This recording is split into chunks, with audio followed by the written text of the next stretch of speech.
देखिए, क्लास 10वीं का जो राजनीति है, जिसमें दूसरा चैप्टर है सत्ता में साझेदारी की कार्य प्रणाली। ठीक, आज हम इसके अंतर्गत जानेंगे कि नगर परिषद के जो 4 अंग है और उस 4 अंग को विस्तार पूर्वक जानेंगे, है ना। चलिए तो जानते हैं कि आखिर नगर परिषद के 4 अंग क्या सब है। ठीक, सबसे पहले है नगर परिषद।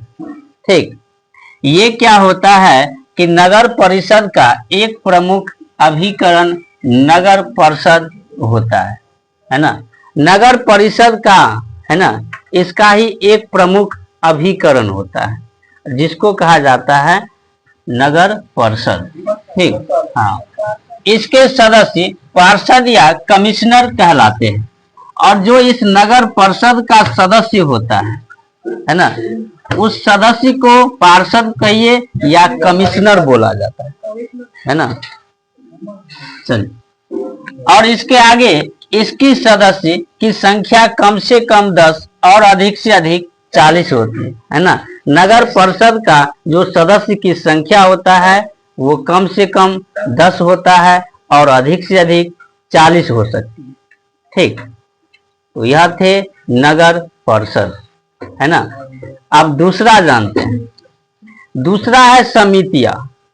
ठीक, समितियां क्या होता है, नगर परिषद के कार्यों को सुचारू रूप से संचालन के लिए नगर परिषद की कई समितियां होती है ना। नगर परिषद के जो कार्य है ना, नगर परिषद के कार्य को सुचारू रूप से, सुचारू का मतलब हुआ अच्छे रूप से चलाने के लिए, है ना। जो भी कार्य है और उस कार्य को अच्छे ढंग से चलाने के लिए नगर परिषद के कई समिति होते हैं, एक नहीं अनेक समिति होते हैं। ठीक, समितियां को पार्षद नियुक्त करता है ना। समितियां को नियुक्त कौन करता है? पार्षद। ठीक, और इसमें उसे 6 सदस्य होते हैं, 3 से 6। ठीक, इसमें क्या होता है, 3 से 6 सदस्य होते हैं, है ना, किसमें? समिति में। चलिए, अब तीसरा जानते हैं, अध्यक्ष एवं उपाध्यक्ष। नगर परिषद में एक अध्यक्ष और उपाध्यक्ष होते हैं। जो नगर परिषद है ना, उस नगर परिषद के अंतर्गत एक अध्यक्ष और एक उपाध्यक्ष भी होते हैं, है ना। चलिए, आगे क्या है, दोनों का चुनाव नगर परिषद द्वारा किया जाता है। दोनों का जो चुनाव होता है, अध्यक्ष और उपाध्यक्ष, तो इसको कौन चुनते हैं? नगर परिषद चुनते हैं, है ना। नगर परिषद नगर परिषद का प्रधान होता है। नगर परिषद जो होता है वो नगर परिषद का प्रधान होता है ना। और सभी कार्यों को देखभाल करता है। सभी कार्य को क्या करता है? देखभाल करता है ना। सर, अब एक लास्ट है चौथा, कार्यपालक पदाधिकारी, है ना।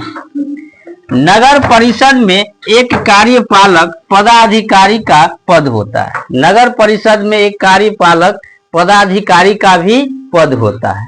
ठीक, इसकी नियुक्ति राज्य सरकार करता है। कार्यपालक पदाधिकारी का जो नियुक्ति होता है वो कौन करता है? राज्य सरकार करता है। नगर परिषद के प्रशासन को चलाने वाला यह प्रधान अधिकारी होता है। नगर परिषद के जो प्रशासन है और उस प्रशासन को चलाने वाला यह प्रधान अधिकारी होता है ना। तो यह थे नगर परिषद के 4 अंग। ठीक,